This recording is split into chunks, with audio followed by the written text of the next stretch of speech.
जी good work क्या क्या इस पर?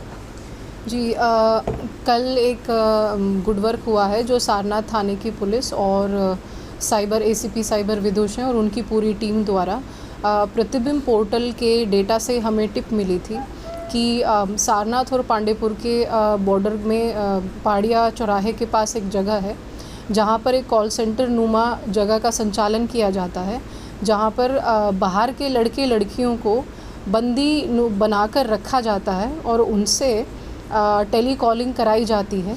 और इनका मॉडस ऑपरेंडा इस प्रकार है, मैं आपको ब्रीफ कर देती हूँ। ये लोग सबसे पहले ऐड चलाते हैं कि आपको हम नौकरी देंगे, RRMV नाम की कंपनी है, उसमें ऐड चला के जो लोग इनकी नौकरी के लिए अप्लाई करते हैं और बाकी भी पोर्टल से ये आवेदन प्राप्त करते हैं, उन लड़के लड़कियों को कॉल करके वो बुला लेते हैं। उसके बाद उनसे वो सबसे पहले 2800 रुपये एडवांस लेते हैं कि ये आपके रहने का खर्चा है, 6 महीने में हम आपको सैलरी देंगे लगातार। और उसके बाद उनको बताया जाता है कि आपको कंपनी की किट खरीदनी है, जो कि 3 रूप में देते हैं, 10,000, 30,000 और 50,000 के रूप में। वो सारा पैसा इन लड़के लड़कियों से ले लिया जाता है और कंपनी के मालिक के अकाउंट में ट्रांसफ़र करा लिया जाता है, जो इनकी सीड मनी के रूप में काम करता है। अब इन लड़के लड़कियों को टारगेट दिया जाता है, 4 दिन की ट्रेनिंग दी जाती है, पूरी की पूरी स्क्रिप्ट बताकर किस प्रकार और लोगों को नौकरी का प्रलोभन देके ये लोग अपने साथ जोड़ेंगे और उसके बाद इसी प्रकार से उनसे भी पैसा लिया जाएगा और उनको भी आगे एक चेन रिएक्शन की तरह इस पूरी चीज़ को, घटना को कारित किया जाएगा। तो इसमें हमने पूरी, जब हम अपने थाने की पुलिस और साइबर पुलिस के साथ गए तो कॉल सेंटर से हमें ऑलमोस्ट 38 ऐसे विक्टिम पहले तो हमें मिले जो कि शिकार थे, जिनको रखा गया था, जिनको कुछ पैसा भी नहीं मिला है और जिनसे इस प्रकार की साइबर स्लेवरी नुमा चीज़ कराई जा रही है। और बाकी 12 लोग जो कि पूरे घटना के सूत्रधार हैं, वो भी उनमें से 11 लोगों को अरेस्ट कर लिया गया है।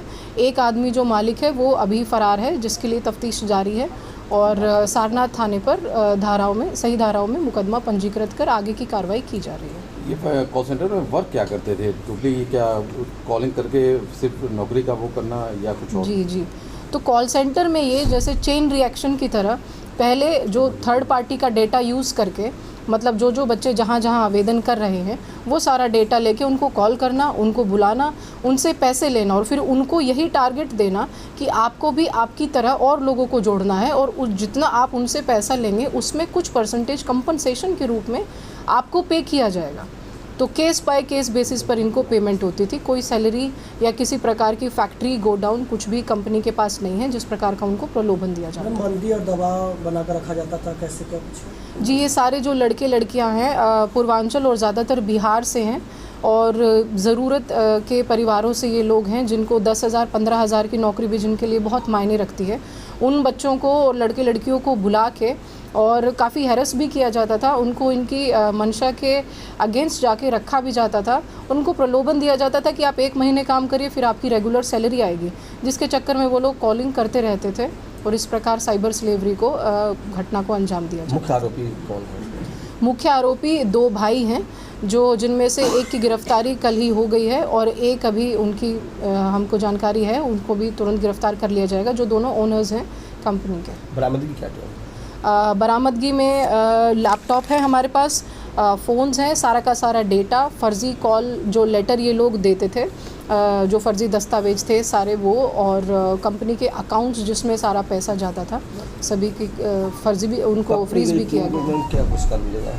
जी, ये बिल्कुल डीसीपी सर ने आदेश दिया है कि ये सारनाथ पुलिस और साइबर दोनों का कोऑर्डिनेटेड एफर्ट है और बहुत ही बढ़िया इन्होंने केस वर्कआउट किया है। संभवतः इस कंपनी के दिल्ली और बाकी जगह भी कॉल सेंटर्स हैं, तो हम वहाँ से भी कोऑर्डिनेट कर रहे हैं और उनको पुरस्कार स्वरूप 20,000 रुपये का इनाम भी दिया जाएगा टीम को।